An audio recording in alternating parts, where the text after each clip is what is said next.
everyone, and welcome back to On That Note podcast. My name is Chad Reed, and I'm here with my partner in crime, Miss Molly Montague. How are you, Molly? Hello, everyone. I'm doing good. How are you?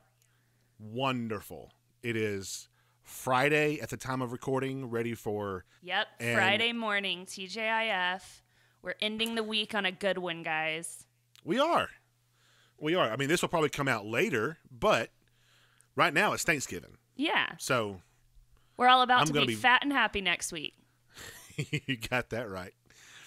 Well, tell us who we got. All right. This week we are here with Blake Bierman. He is one of our producers. Blake, how are you? I am doing well. Thank you for having me. You guys may know him from his company name, Prime 8 Music. Is it music? Prime 8 Sound. Sound. Yes. Got God, Molly. I know. Upgraded from Cheer Sound Innovation. Yeah. We have evolved. We have evolved, which is kind of a funny term because your logo always includes a monkey. Yeah, now it's a gorilla. Evolution at its finest. I guess that's like nice. Pokemon See that? I like that reference. tie-in. Oh yeah. What does that have to do with Pokemon? They evolve. Oh. Come on, get with it. I'm so not into these things. You grew up in the 90s too, though. Yeah, I wasn't into that. No. Not so much. You still got time. I was too busy making friends. Dang, called out. Awesome. Wait, hang on. What? The monkey has something to do with Pokemon? Well, no, I was just saying I've evolved.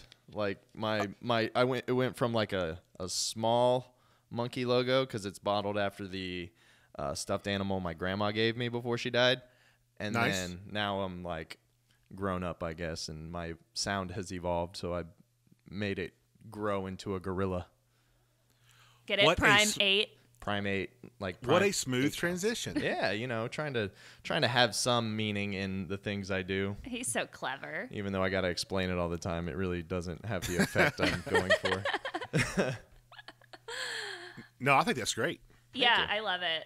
He was showing me his when you were playing with the logo and like trying to. Yeah, when I was photoshopping my own and trying to be professional. I thought it was so clever. Even before I knew this story, I thought it was a good one. Thank you.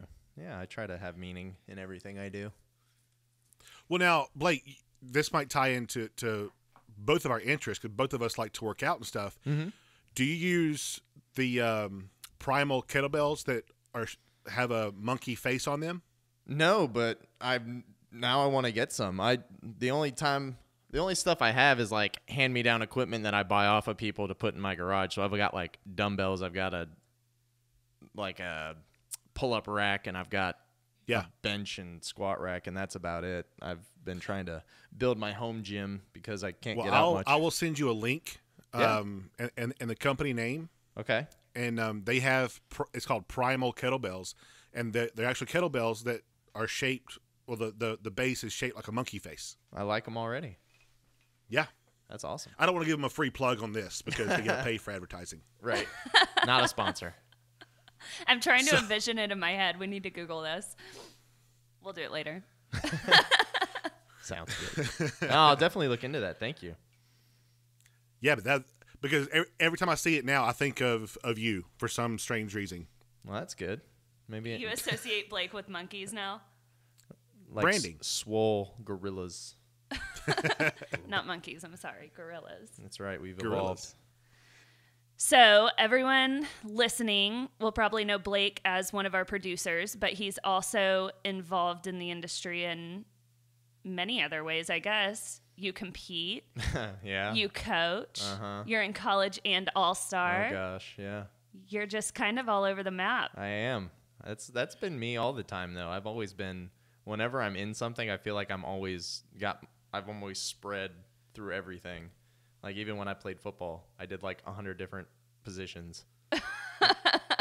You were like the defense and offense. I was like everything. Like when I made my college team, I was just trying to find a spot, and they were like, "Well, we need this." I'm like, "Well, I do that." And eventually, they're like, "Shut up!" And I was like, "All right, well, I can if you need it." Quit volunteering for things. Yeah. How'd you make the transition from football to cheerleading? Let's see. There's looking back, there's a lot of ways I did. Mainly, a lot of my friends did cheerleading, and they were my neighbors. They lived like 3 apartments down. So like I was always hanging out with them. My girlfriend at the time, I played football and she cheered. So after football workouts in the morning, I'd just go to the cheer gym because I wanted to learn how to like tumble and everything. So I always went to the cheer gym from like my sophomore year of college. I would leave football workouts, go tumble, and then eventually start stunning. And I did that for a few years. And then by the time I was up with my football career, I had 1 year left of college, or, a semester left of college. And I was like, well, I might as well do something while I'm here. And I wanted to learn something new. So it sounded like a good opportunity. And the head coach, her husband, Andy, did cheer music. So head coach was Heather Henderson. Yes. She wasn't always coaching, was she? She moved was into at a the different time. role at FAU. She was at the time. Okay. So when I came in, she was starting to transition to the director of football operations for football at FAU. Okay. So we kind of switched places. But the day I told my coach, like, I wasn't coming back for my 5th year of football, I was leaving, and she was at the front desk, and she goes, "See you at practice tonight." And I go, "Shut up." And then I was at practice that night for cheer. That's hilarious. So then she moved out of the coaching role, and you stepped in to coach at FAU. Once I was done cheering, I ended up becoming the coach at FAU. My ex-girlfriend then did not like it very much. Was that your girlfriend when you started? She was my girlfriend when I played football, and then I started cheering. We were still dating. Then it got rougher because I came into her sport, and then then we broke up, and then I became her coach, and that was even rougher. Oh. But we ended up winning a national championship that next year. So so it couldn't have been so bad. so we're still friends now, and like we laugh about it. She probably still hates me, but so Shout out. all the friends that like taught me how to cheer, I ended up coaching, and it was weird. That's an interesting dynamic. Yep. So when did music start then? Music started right then too. I got a history degree with a minor in sociology, and I thought if I didn't coach college football, which was the main goal when I went to college, I was just going to teach high school and coach high school football, or do something in coaching in high school.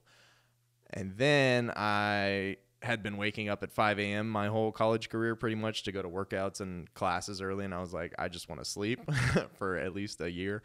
And I was like, I don't want to wake up early. I don't want to have to deal with all the same stuff for the rest of my life. Right now I need like a little break. And I've always done music. Like in middle school I was in jazz band and advanced band and all that kind of stuff. And then in high school I took classes, one class in guitar, and kind of taught myself guitar after that. And then so I knew music theory kind of coming into it, but I remember leaving an interview for some sales firm, and they offered me like $55,000 a year to sit at a cubicle. And I remember leaving and just kind of like tearing up, like, that's not what I want to do either. Like, I don't want to have to sit at a cubicle calling people on the phone all day, every day. For sure. No offense to y'all. But we have offices. These are not cubicles. You're right. My bad. No, but I realized, I called my mom and I'm like, that's not what I want to do. And they were like, well, you'll figure it out eventually, and blah, blah, blah. And I've always loved music. Like my dad used to yell at me for banging on the dashboard when we were driving places, like, stop banging all the time. Like I was just drumming on things all the time. So I kind of was excited about like music all the time, and I wanted to learn how to put like rap beats with like Taylor Swift vocals or something like that. And then I saw Andy doing that, and my buddy Charlie and my buddy Deshaun, they kind of showed me like cheer music, and I was like, oh, I didn't even know that was a option. Yeah. So that's a thing. Yeah, exactly. And then I started playing with it, and I remember Charlie gave me like the opportunity to do my first mix because he had like a gym that he did teams for, and he's like, yeah, you can do their mini team. And so like I kind of learned and did it, and then I sent it out. I was like, all right, this seems like an option. Then I remember like trying to come up with my own prices. I'm like, I don't know what I'm doing. So I think I did my first mix for like $100 for like a little rec team. I think it was like Boca Bobcats or something like that for a little sideline team. And then from there I was just like, I'm going to try this. And the first year I did it, I think I did like 35 mixes for like random teams. just on my little college laptop. That's pretty good for a first year. Yeah. So it was a bunch of like, $50 here, $100 here, like, but I was still coaching at another, Cheer Florida, which, I thank them for the opportunity too. Because once I started doing that, then I got a bunch of other rec teams from Cheer Florida that came through there. And then Ultimate All-Stars in Port St. Lucie kind of gave me a start with their mixes. And then I just kind of started rolling. Year 2, I think I did 67 mixes. And then a year later, y'all called me and been here ever since. So like it just kind of exploded. And yeah. Yeah. So I think Andy introduced you to New Level. Yeah. Andy, I remember sending Andy my mixes and him being like, yo, dog, you gotta like upgrade your beats or something, because like I was using like one beat track the whole time and like some woo and yeah, like go.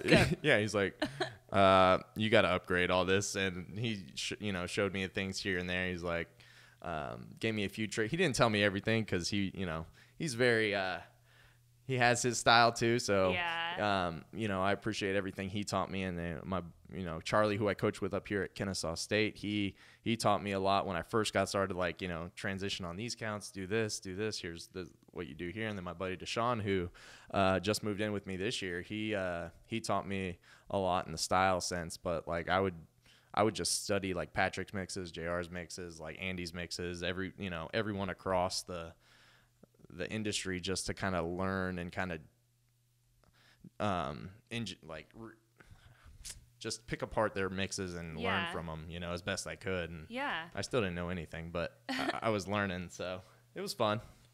Yeah, I think you've blown up since you've started with us. Oh yeah, all I needed was a little push down the hill, and yeah. I got rolling, and I got a lot of answers once I came into New Level. Like the training was like mind blowing for me. That first year I went home and I think I sat at the computer for another like 24 hours straight, just kind of like practicing everything I knew, because I knew I had to get ready for the next year. Yeah. So you're involved in like pretty much every aspect of cheerleading, as far as coaching, competing, everything. But in music, you're the same way, because you're a music producer, but you can also like produce actual instrumentals and stuff. You sing. You have about 1,000 different characters that you can rap and do whatever. You kind of have like filled every position. Oh yeah, you're like your own production team. I try to be, and it's stressful as heck, but we get it done, I guess. I've got I think that was I think that's what being broke helps you do, because you can't pay for other people to do it for you. So you're like, well, I better pretend I'll sound like this person. Oh yeah. So I listen to like Bone Crusher came up with a Blake Crusher voice. Who else did I do? You've got a Queen voice too. Yeah, that one's evolved this year, right? Yep. I've been listening to Omar, so now I'm. Oh yeah. I didn't know that. Oh yeah. I don't do it often, but we transition up in here. Chad, did you know he sang on a couple of the Level 77 songs? I didn't. Yep. I knew he sang because he's you're on the beat track, right? Yeah, I'm in the 8-count track this year. I did 2 songs. I did Space Party, which is on the first Calm album, and then I'm in Tempo, which is in the Level 77 album. Yeah, that's like a duet with Lauren. Yeah, I think they might. I didn't know both that. Be. Oh yeah, Patrick gave me the opportunity this summer to be in all 3 of those things, and it's been a good learning experience for me to, one, not only learn what my sound could be, but also like be a part of something bigger, to see, because that's eventually what I want to do, is get into licensing full songs. Yeah. So you've made a lot of your instrumentals this year. Yeah. I didn't even know you could do that. Me either. Until you did. Well, no, I've been practicing like ever since the first New Level training 2 years ago, like seeing how to make the instrumentals and stuff. Like I've always wanted to, so I bought the MIDI keyboard, and then I bought a few guitars this year to kind of mix in. So it's been fun, and I can't hire other instrumental producers, so it's it's not the fastest right now, but I can get it done. Like for Spice's mix this year, I did guitar, I did piano, I did a bunch of stuff underneath. So it's synths and all kinds of stuff under that. So when you hear a Spice's stunt section, that's all that's all my production. And what part are you in the 8-count track? You're the opening, I'm right? the very opening after "This is 2020." So it's like an auto-tune singing. Yeah, if it's not heavy auto-tune, you probably won't want to hear it. But yeah, no, it's been a fun experience, and definitely excited to learn more. Yeah. So you moved. Okay, you grew up in South Florida. Yeah, I was born in Sarasota, went to high school in Bradenton, which Bradenton, Sarasota, pretty much same spot. And then I went to college at Florida Atlantic University in Boca Raton, which is near Fort Lauderdale, south of West Palm Beach. And now you live in Atlanta with us. Now I live in Atlanta, the hot spot. Yes. Yep. I figured I needed to be up here because when my buddy Charlie, who I coached with at Kennesaw, I cheered with him at FAU and went to school with him, and then he became the coach at Kennesaw State. And after we won at FAU, he asked me to come help him build KSU, and I kind of put it off for a year. And then FAU, with music and everything, Atlanta being where music was, and I could still coach and build a program, it kind of all worked out at the same time, and I accepted that opportunity and wanted to be closer to the new level team and Patrick and be able to learn and do more. Didn't y'all win at KSU too? Mm-hmm. Didn't you win nationals? Yeah, we won the past 2 years. We won. That's awesome. We won Can-Am, which is a smaller competition. Then we won NCA with our all-girl team. And then this past year we won NCA with our co-ed advanced small co-ed team. We're trying to do it again this year. Moves. Yeah. Yep. And then I also help out with Rust at Stingray All-Stars. Yep. Coach / am on that team and make the music for him. So it's definitely, I don't have a lot of time for myself. Yeah. Do you sleep? No. I just got asked, by somebody, why don't you have a girlfriend? I'm like, I don't have time. So, yeah. And I just found out a couple of episodes ago, there was a picture, which I want to see this picture too, of both Blake and Desiree in their cheer uniform. Yeah. At getting Worlds. ready for Worlds. Yeah. Our two competitors at Worlds. Uh-huh. The new level competitors. Oh, yeah. I didn't look as put together as Des did. I probably looked like I rolled out of bed. Des looked like she was ready for the show. Oh, of course. Des always looks like she's ready for the show. I just saw her like she came into the Stingray gym and she just started waving at me, and her the team she was filling in for was a team from the UK. So I was just looking at her, I'm like, who's this British chick waving at me? And then she kept waving for another 10 seconds, and I was just trying to waving back, trying to figure out who it was. And then I was like, oh, that's Des. I was like, whoops. Hey, Des. Who knew? Yeah, and then she killed it. And then I took a little video of her walking away to her team like, oh, my baby's all grown up. First cheer competition 28 years later. But yeah, that was fun. That's awesome. Yeah, so Blake, how long have you been with New Level? This is my 3rd year, I believe. Yeah. It's only been 3? Yeah, this is only my 3rd year, I think, right? 3rd? Really? 4th? You See, I was started. going to think it was longer than that. Didn't you start the year before the rules changed? No, I started that year. I would The have year been of the rules change? Yeah, I would have been homeless had I not got to a New Level when the rules changed, because I didn't know what I was doing in my I knew more what I was doing in my 2nd year, but I still had no idea. Yeah, I think when the opportunity, is that the right word? Mm-hmm. When you were able to use mainstream songs, it kind of gave your content just so many different directions to go. And then once the rules changed, it was like, you can only use this small amount of content. Figure it out. You went from having unlimited amount of choices and teams knowing what they wanted in their mix to having 100 songs, it felt like, and nobody knowing or caring what went in their mix because they didn't even know. Yeah, I think it was a transition for the whole industry. Not only did producers not know what to do, but the clients didn't either. Oh yeah, and they were like, we want Britney Spears, and I'm like, I have no Britney Spears, and I have nothing that sounds like Britney Spears. That's not true. We have Sarah. Right. Sarah we does have sound like Sarah, Britney Spears. but but that's it.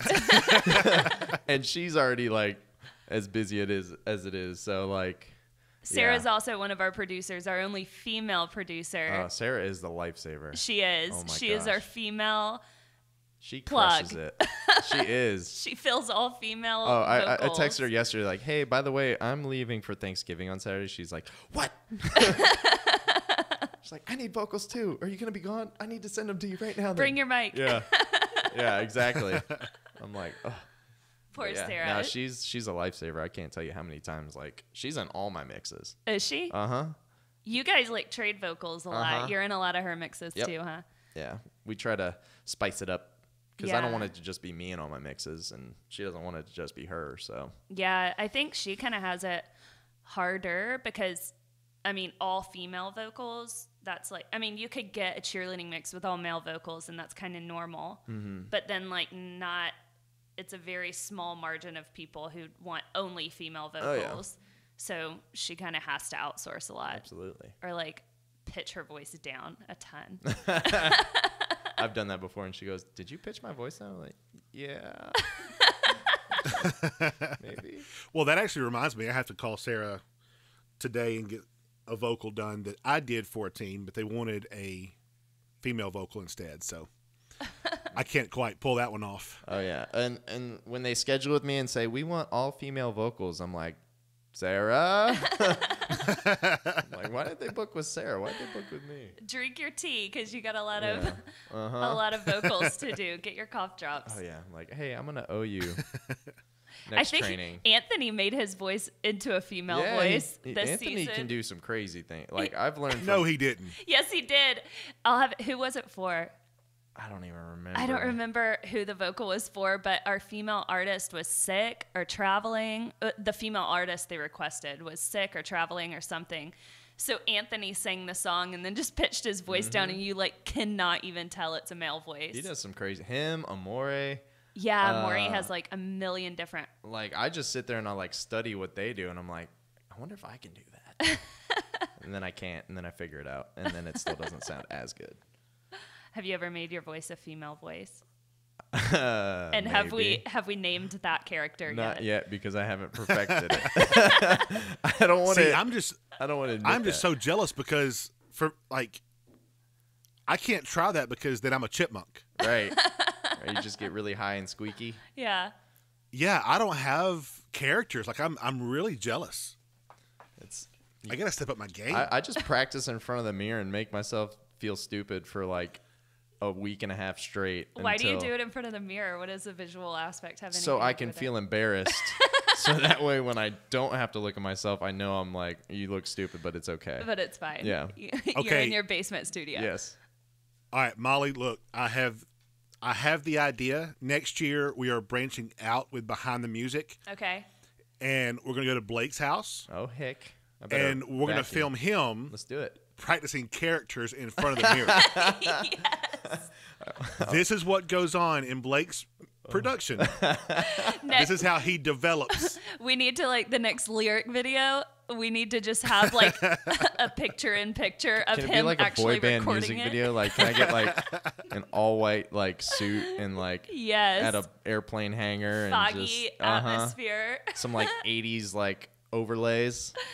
Like some, Yes. Yes, I'm down. Just a compilation of all of the yeah, characters. if y'all ever want to come out and behind my music, we should do it. You'll get a show. What other mixes do you have this season? Full originals or just in general? Yeah, like full originals that we can release. Full originals. I've got Lavender, Stingray All Stars Lavender, That which might is be a their good one. newest Worlds team. What division are they? All girl 6, Yeah. small 6. I think they took over for Apple, but Apple's in a different division now. They moved Apple. Yes. Okay. I believe Lavender might so. be a good Don't one. quote me on that, but I believe that's the. I know some things, but I don't know all the things. It's all girl, and it's a level 6. Yes, Good. pretty much. That's all We're you need good. to know. Don't you work there? Kind of. Not like I did more back when I had less music, but now I'm only there to coach KSU, and then I coach a high school there, and then Rust is only like half year. So I'm there every now and then. I'm not like in there coaching like I'll help out every now and then, but I'm not like paid to coach a team. Like there every day. Besides like a high school, which is before the all-star teams. Once the all-star teams start coming in, I'm leaving to go do music. Yeah. So.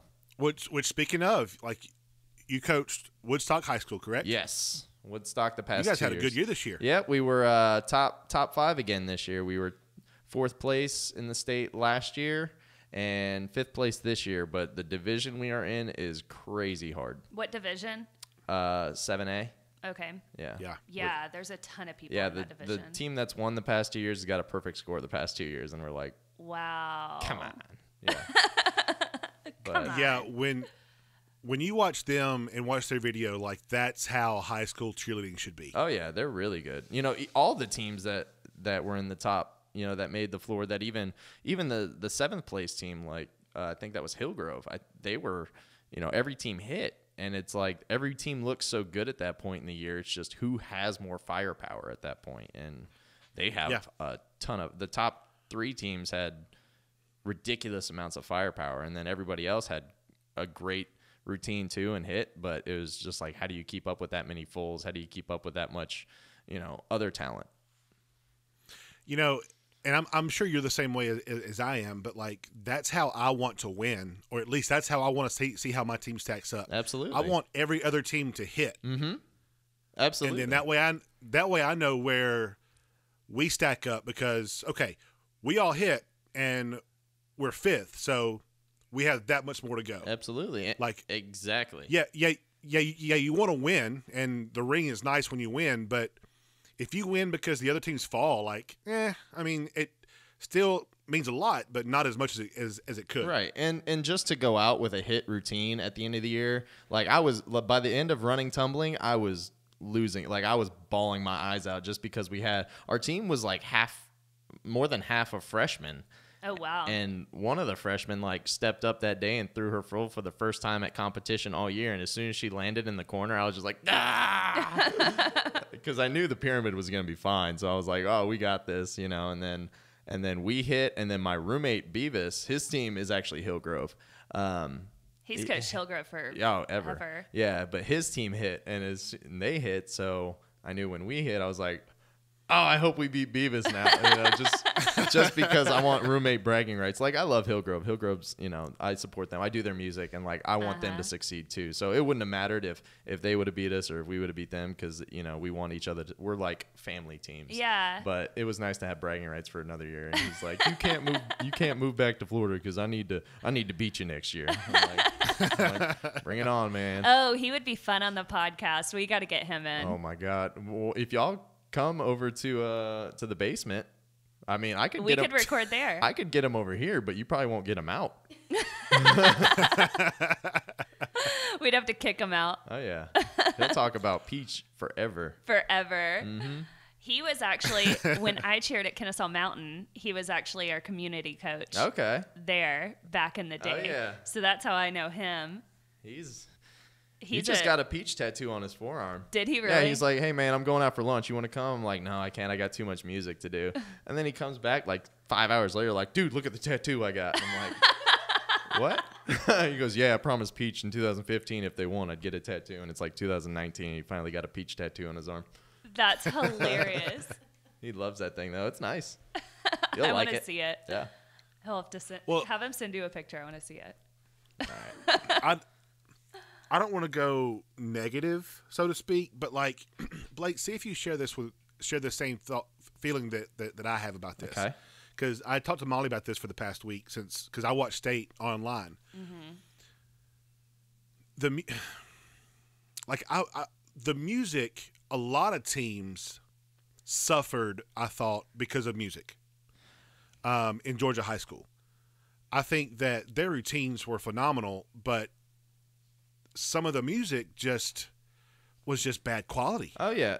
I think the music can make or break a routine just as much as choreography, just as much as a missed stunt or a busted tumbling. 100%. You know, the judges may not be listening to it, but, you know, getting the crowd involved and getting the team the energy it needs and everything like that, I think it makes a huge difference. Yeah, it just goes with the overall performance. Yeah, like absolutely. it raises the energy, it raises the like it just makes the atmosphere better as a whole. And I know there's a point in the year where teams are tired of just practicing to an 8-count track and it's just doing the same thing, but as soon as they get their music, it's like a new life's bred into them. And if it's good music, then it's like, oh my gosh, let's do the routine 100 million times. And if it's bad, it's just like, oh, this is the kind of season we're gonna have, Yeah. So I think it can, Right. just like choreography. If you get bad choreography or you get choreography that doesn't inspire you, you're not gonna want to perform to it. Right. It's all creative. I mean, it, like you said, it's inspiration based. And cheer's meant to be fun. So if it's not fun for anybody, then you're not gonna have that shown out on the floor. Yeah, and like I don't know why it stood out to me a lot more this year. Maybe because this is the first year in many that I've been a pure spectator and haven't been on the floor coaching myself, but I really took notice of, and I don't want to get into this whole debate because I know this has been said, over the past couple of years to death, but like just hearing the mixes that have covers on them, they just sound, Yeah, no, it's definitely tough. they sound cheap. Yeah. It's like you can tell this is somebody copying a song. It's not the actual artist. It's like when you see a team who is trying to copy somebody else's style, but they can't pull it off. Yeah, and it's definitely tough, and I'm glad we don't use covers. One, because of whatever legal stuff there could be behind it, but two, it's like if we're gonna go that route and we have to go that route, we might as well go all the way, because Right. When you do have to use something that's kind of like covered and like you said, you can tell and it doesn't hit the ear right, so you notice that even more. Right. I understand the reasoning for it and the reason people want to use it, because with songs that not everyone knows, like they want people to know the songs, they want them to be able to sing along, but I think we're solving that a lot with our releases. Well, and I think the lyric videos help a ton. A lot, because people get to know these songs before competition. And that's the thing that people don't realize about music now.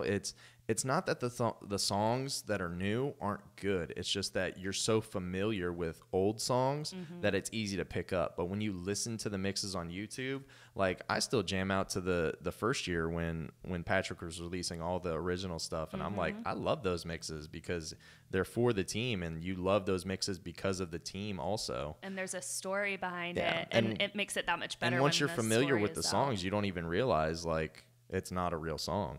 Right. So, and the generation growing up with these mixes now, they're not even they're gonna think old mixes are lame. Yeah. So like we're just the old heads that like love old cheer mixes too, because we love the routines that went with them, and we know exactly what happened and the way the crowd reacted to them. But the new generation is gonna love that with these mixes too, and I'm excited to see how that goes. Yeah.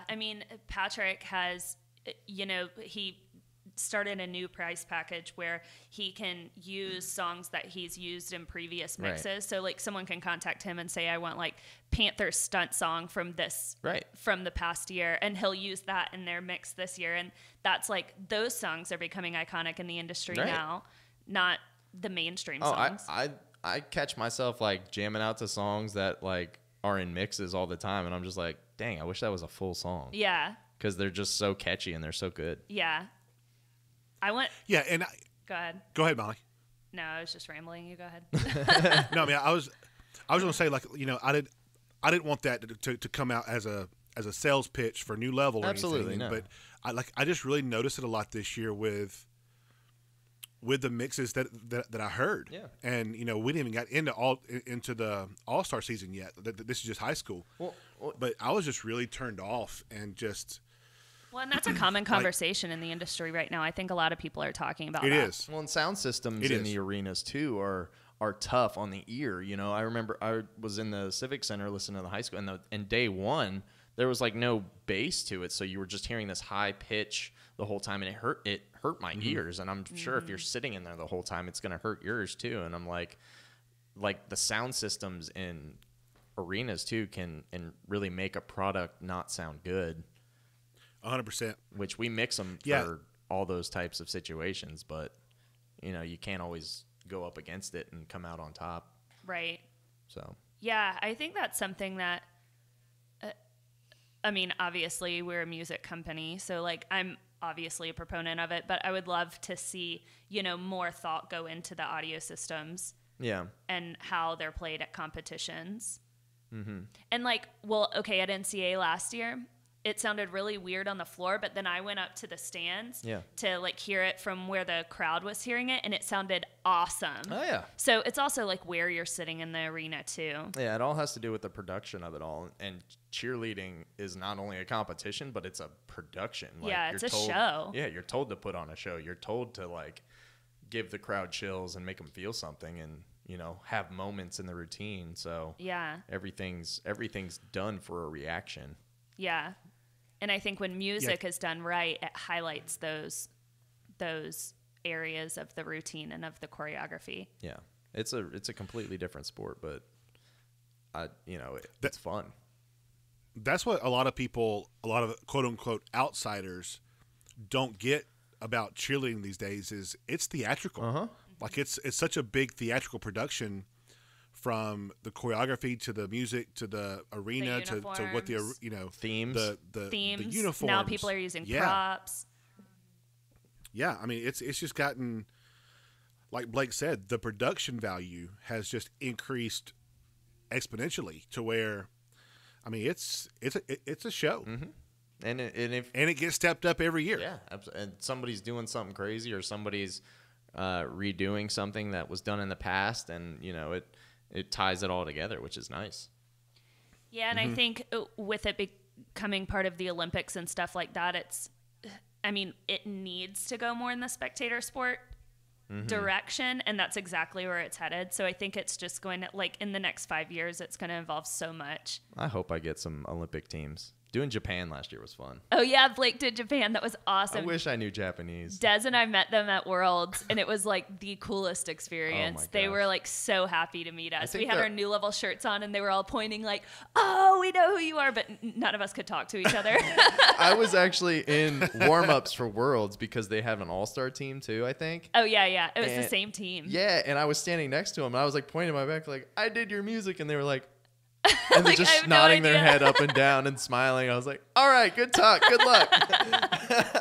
They didn't put two and two together. No, but it was still it was a cool experience, seeing them backstage and getting to say hey to them, even though they had no idea who I was. Yeah. And then seeing them on stage for Team Japan, as Team Japan as well, was really cool. I love going to ICU. That's my favorite part of Worlds every year. We go down it starts so early. This year, the schedule's different. It's after Worlds now. I'm excited about that because I think we've never been able to go to Summit. Right. Des and I haven't. Are you guys staying down there the whole week? I think so. Ooh. Because... Yes. Des just showed me a picture of them. Oh, yeah. Des just pulled up the picture of us at Worlds with them. Can you send that to me? Yeah. Thank you. That was so cool. I don't even know what ICU. Mm-hmm. So we've never really been able to stay for Summit because I'm not missing ICU. So we go down early to see ICU and then stay through Worlds. And at that point, I have kids and a house and everything at home. So I can't stay for 2 weeks straight. You can't have a Disney vacation without them. But this year, I think I'll be able to do Saturday to Saturday and go for Worlds and stay for ICU and then stay for part of the Summit as well. That would be good. Yeah. I always want to do that, but I think I have the Australian mixes starting once that time comes around. Yeah, you do a lot of international teams now. Yeah, which is awesome. You've worked with teams in Australia, teams in New Zealand too, right? New Zealand, Australia, Japan. I think that's it so far. I want to do Jamaica. That would be awesome. That would be a cool mix. If I could do I'm sure you have a Jamaican character, don't you? Yeah, man. Maybe. I got to work on that in front of the mirror, too. But my room... I will never forget this. I did a team, I think it was either last year or 2 years ago. And it was, I can't remember if they were from Mexico or if it was a Spanish-speaking team from Texas. Mm-hmm. But... they wanted a Spanish theme, so I used songs from one of the catalogs that we have. This wasn't a fully original mix. I used, songs from one of the catalogs. I assumed that because they were in that catalog, and it wasn't like a level 77 thing, it was a different one. But I assumed that they were clean. Oh. Oh, no. I would have had one of my friends, hey, double check this. Just make sure there's no Yeah, so I probably should have sent it to Eric, maybe. Yeah. Or, Carlos, or, one of the producers who speak Spanish. So when I sent the mix, I thought it was banging. I thought this is a great sounding mix. I love it. Oh, my God. They emailed Dez and was like, yeah, we can't use half of these songs. Well. You know what's hilarious? Along the same lines, Jose is one of our producers. He lives in Costa Rica, and he was doing a mix for a team, and he was using catalog songs, and it was for a mini team, they were babies, and one of the songs was talking about being naughty and all this stuff, and he was he did not understand the context of naughty being a bad word, and I was you just can't use that for babies. Yeah, well, I mean, the cultural differences too. It may not mean that in a different culture. Because the literal the literal translation of that word may not be right. bad, but just the context that it has. Oh yeah.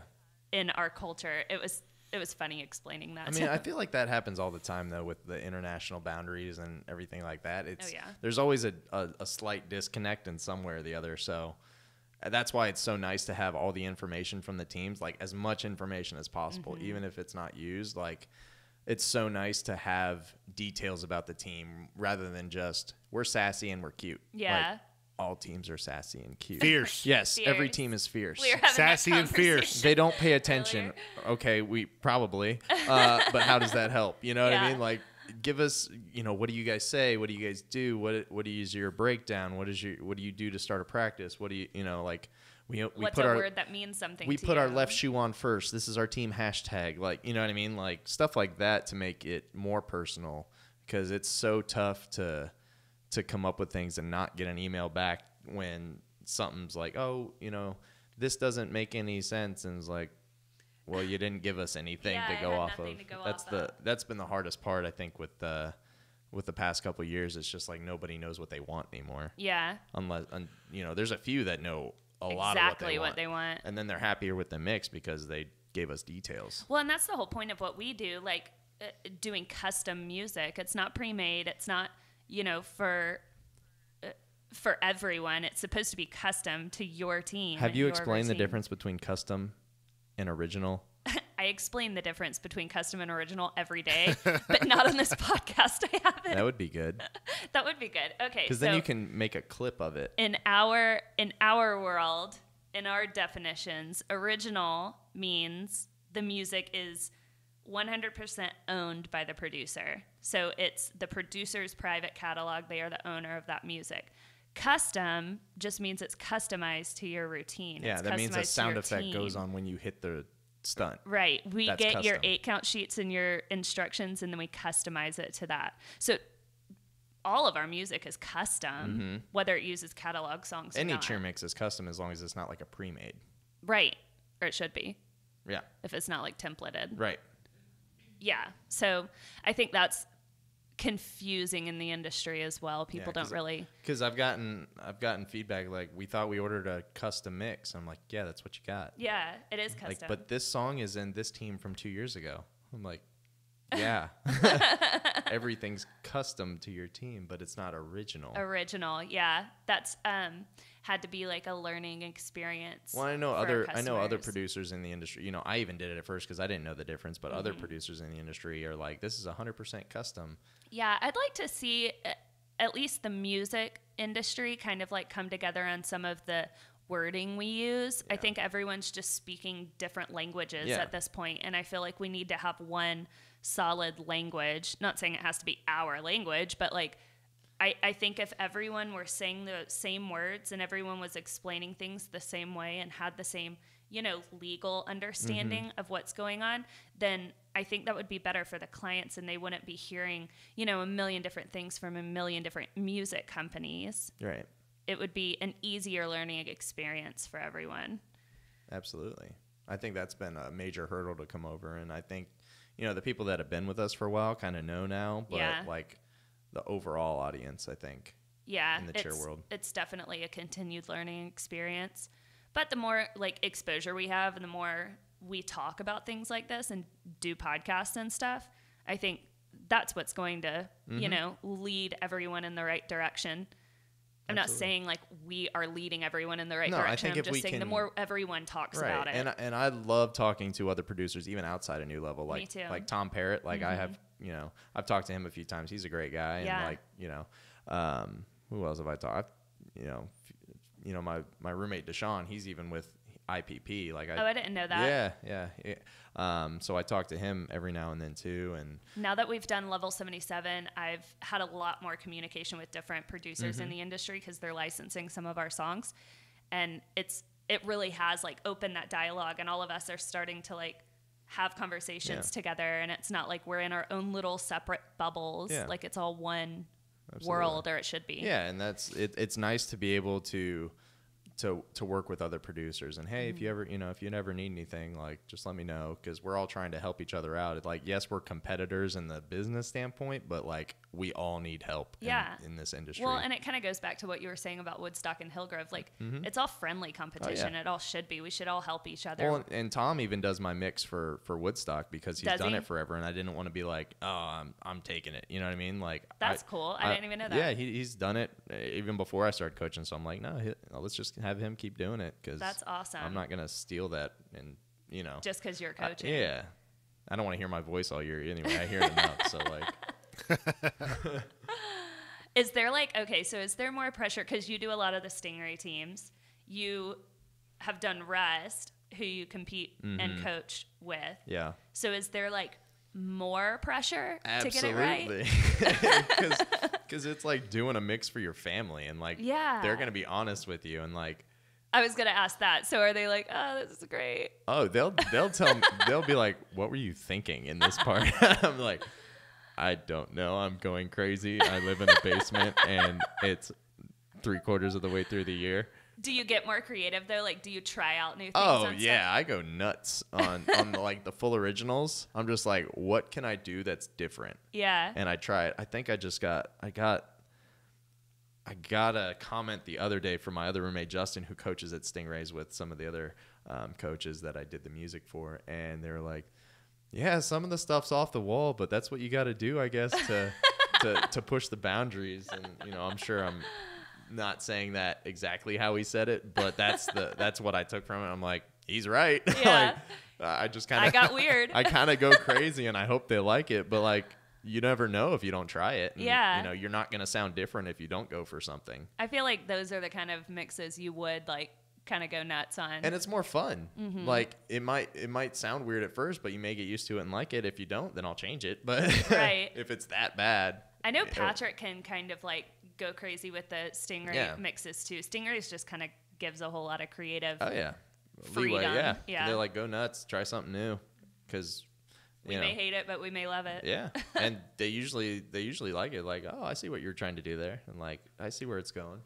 So it's nice because like I appreciate the honest feedback, because it helps me fine tune what I'm trying to do. Yeah. Chad and I have talked earlier, I don't know when, about constructive criticism and how we can take criticism as long as it's constructive. Yeah, and not everybody's gonna like your style of music 100% of the time. Like, not everyone likes Taylor Swift. Not everyone likes Kanye West music. Not everyone likes country music. Sure. So I get it if like my style doesn't fit a team. I'm not upset by that. But like, if constructive criticism is always nice because we're always trying to get better, and we're always trying to give the people something they like to hear and want to perform to. And we're not going to be upset that they don't like something. We're going to try to figure out what they like and do it for them, because we're still trying to make a customer happy. Yeah. Right. And if we don't know something's broke, we can't fix it. Absolutely. Right. As long as it's approached the right way. Like I tell my high school team all the time, 100%. it's not what you say, it's how you say it. That's so true. I've been told I have to be softer in my approach by my husband.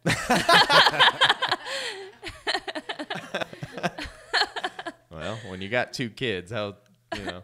I'm just like, I'm such a call it like you see it. I don't even mean to sound like a jerk when I say some things, but I just, like, if I'm thinking it, I just say it. Oh, I know when y'all are mad at me when I get an email or a phone call, and and I know y'all say it so nicely, but I'm like, that hurts even worse. You'd rather us just cuss you out. Per my last email. Like, oh, what did I not do?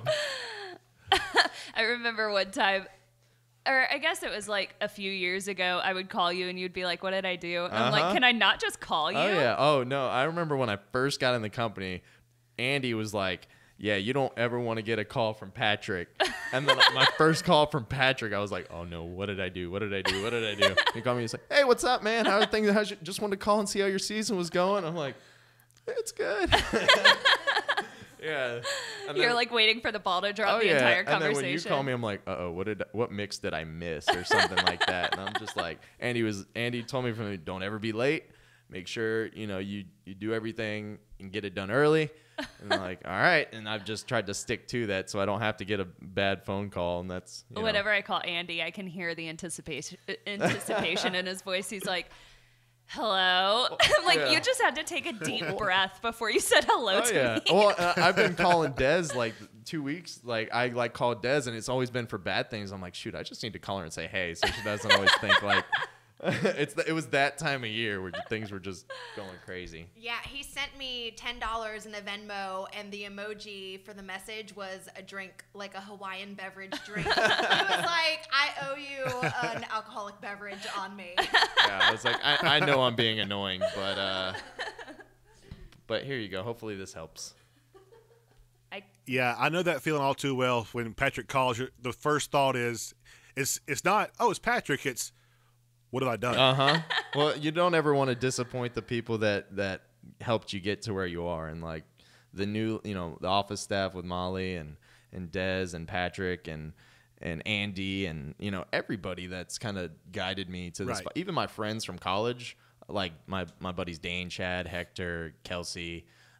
Even my ex-girlfriend, they were all honest with me. Like they told me what was good, what was bad. And I told them, the other day I texted them all cause Patrick told me I was going to be in a certain mix. And I was like, y'all, I made it in this mix for, singing. They're like, dude, that's so awesome. Because I was studying those mixes when I first started and now I'm in them. So yeah, it's pretty cool. They're all happy for me and they helped me get here. So, and that's why it's nice to have the new level team because it's another family group that I get to bounce off of. And it's nice to have the new level team because it's that family atmosphere that'll give you honesty, but it'll also give you help when you need it. And because you definitely can't do this job without people surrounding you to give you an honest ear, honest opinion, and advice to get better. Yeah, I mean, it's, having that team atmosphere, that's one of the things that I know I've benefited from this whole time with New Level. I mean, because it's really has been a good team atmosphere and culture. Like you mentioned earlier, you can get with Sarah and I know you trade with Sarah and Taylor and other producers on voiceovers and vocals and things like that. I mean, it's stuff we didn't used to have access to. So, not just content, but getting feedback on production and the mixes, and it's just helped all of us grow so much more over the past few years. Oh yeah. It's nice to be able to send a mix to people that also do it so they can hear what you're doing, but also give you feedback and then tell you, hey, this level is a little bit off or this hits the ear weird before you send it out. So that way it's the best it's going to be before you get the client feedback. Right. We were, Patrick and I were actually talking to a potential new producer the other day. And we were asking, he actually reached out to us about joining the team. And we were asking him, why and stuff like that. Like, what was his reasoning? And he's like, honestly, he's like the customer service aspect and the admin aspect and all of that's great. He was like, but honestly, like I'm lonely in my job. Yeah. Like everyone, I mean, all the producers in the industry are helpful to a certain extent, but at the same time, you're competition. Oh yeah. And he's like, I don't feel like I have anyone to reach out to. And he was like actually affected by, some natural disaster recently during the busy season. And he's like, I had no one to go to. Like I had to move in with my mom for a few weeks and like I was renting studio space and I was struggling to get vocals done. And he was like, I just had no one. And it really made me realize how much I needed a team. And that's where I was before I came into New Level. I was doing it all on my own and I was trying to get my friends to do vocals that had no idea what a cheerleading mix was. Right. And like, it's nice to have people in the industry that know exactly what you need and you could just send them lyrics and you don't even need to send them a reference and they kill it. Right. And then, when I wasn't with New Level, I was thinking everyone was a competitor, so I shouldn't talk to anybody and I shouldn't do anything. But then like you do get miserable during season. Like it's nice to have other producers just to like, hey, is everyone else dying today too? Yeah. Cool. No one knows what you're going through Right. except for us. Right. Yeah. And then you can kind of just bounce your misery off them. It's like, it's cold, it's rainy. It's, I'm been in my chair for 10 hours straight. I've, gonna have another 6 hours of this. How are y'all doing? And they're like, same. Chad and I have started working a lot together over, the behind the music and the podcast and everything. And more than anything, he and I talk about personal stuff like all the time now. Well, it's nice to vent. It's nice to get it out and have social interaction. Like, yeah. Half the reason I still coach is because I get to talk to people and get to stand up. Right. So. That was actually one of the questions this producer asked me. He's like, I see a lot of your other producers are like doing other stuff. Yeah. And that makes me nervous. Like, am I not going to do well enough with music? And I was like, not at all. They do that stuff for social interaction more than anything. Oh, absolutely. It's like if all I did was music, like I would probably do more mixes, but I wouldn't be as happy. Like I'm happy doing mixes. It's fun. It's entertaining. It keeps me, I'm appreciative of it, but doing that 24/7 is, if you're inside by yourself 24/7, you're going to go crazy. It affects your mental health. Absolutely. And what y'all do is so creative that like your mental health is more important than anything. And getting out gives you more ideas. Yeah. Because you're listening to new things. You're listening to ideas. You're hearing other things rather than just the same songs, the same tempo, the same sound effects, Yeah. That's the main thing. That's why, I'm so appreciative of our team. Of the team. The squad. We had a few, like some of the Atlanta folks get together at lunch the other day. And when Des and I got back to the office, we were like, oh, that just like reminds us how much we love this group. Mm-hmm. Like not any other job. You go to your job and I mean, you may have a few friends there, but like when our entire company gets together, it's like your family's here. Oh, it's like a family reunion. Yeah, it's amazing. When I first got in, I'm like, oh my God, I'm going to have to compete with all these people and like I'm such a competitor and like I always want to be the best and I'm like everybody's good, everybody has their own, everyone's the best at what they do with their style and I'm like I can be competitive but not in a standoffish way, right? Because that's not me in general, but it's like I didn't know the industry. I'm like coming from like a football background and like you have to be better than the person next to you all the time in order to get the opportunities. It's like, no, you just got to do what you do well and appreciate the others that do their stuff well and help them and they'll help you and scratch my back, scratch yours. And that's why it's been so great. And I was nervous. My dad was nervous at first. He's like, because he doesn't know the industry either. Yeah, and, about you just being a producer? Or? Yeah, he thought I was signing my soul away or something like that. And I'm like, when you came under contract with us? So I was like, no, it's going to be great. And it is. Now I don't have to chase people down for money. Now I don't have to schedule things. Like I can rely on you guys. And we can be the bad Yeah, the bad guy. I can annoy y'all with that. And, I can just mix music and be creative. And that helps so much. That way I don't have to be stressed. And then when we all get together for training, people look forward to training. It's the best because we all get to just hang out It's so much fun. And learn and bounce ideas from every producer off. This is what helped me this year. This is what went wrong. How can I? And then it's nice to be able to help the new people that come in the company, and then learn from those that are trying something different, or right. But then the lunches we do and the dinners we do and if everyone's staying at the same hotel, Yeah, it's such a cool atmosphere. And when other she stuff. started, yeah, and other stuff. When Des first started, she started right after training. So she had a full year with the company before she met everyone. Uh-huh. And, of course you guys drive us crazy, or we piss you guys off. And she's like, this person hates me, or I'm so annoyed by this person. I'm like, just wait till training. I kept telling her, just wait till training, because all of that is out the window. Everyone's best friends. Like everything that happened during busy season is just business, whatever. Oh, yeah. And then we all get together and it's like, yeah, and we all know, like, there's a certain point in the year where everybody hates everything about everything, because we're just trying to get everything done and make everybody happy. Yeah. That it's like when one thing goes wrong, you're like, another thing. But like y'all do a great job and hide our faults, when we have faults and screw up, or even though we do our best not to, but there's always that inevitable of something going wrong. We all have each other's backs, Yeah. whether it's a calendar mishap or And it's so nice. we work it out internally. I appreciate that. Yeah, and it's like that's why lunches are so fun. And I think Patrick that is like, dang, Blake, whenever you come to lunch, everybody comes. I'm like, I guess it's because I'm not out very often. You united the whole Atlanta crew. But it's awesome because we all get to like get everything out that we feel like we've been holding back because it's just family. Yeah. It's nice to be like, let our hair it's down. nice to just be able to talk to one another other than like yourself in a microphone, or in my case, the mirror. We're so getting that on video. We have to. Do you ever like give yourself facial hair like with a dry erase marker? Maybe.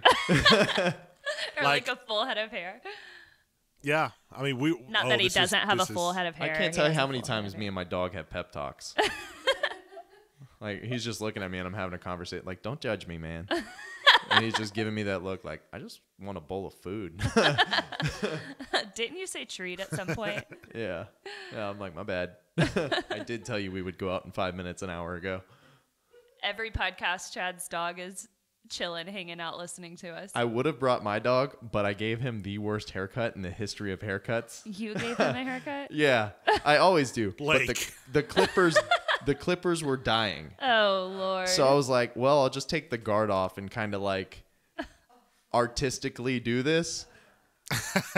He looks like a leopard. Poor thing. Oh, yeah, I'm going to get him a shirt or something.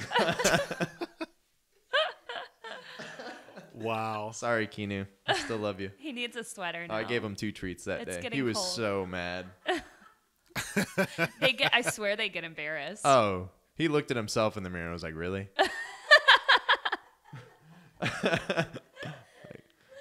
Yeah. Well, on that note, Oh, you always got to throw a pun in there. You did it last minute this time.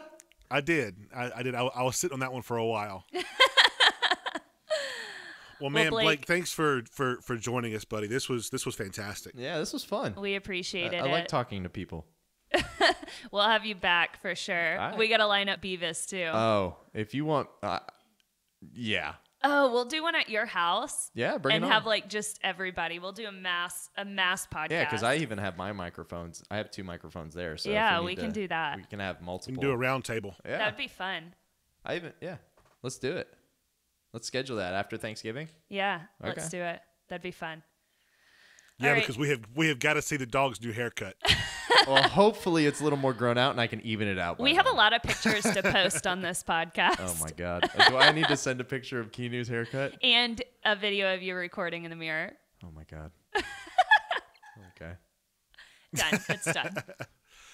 Well, guys, thank y'all for joining us. We hope you were as entertained as we are. Be sure to check us out on social media. Email us. If you have suggestions on who you guys want to hear from, let us know, and we'll make it happen within reason. So, Yeah, don't make promises you can't keep, Chad.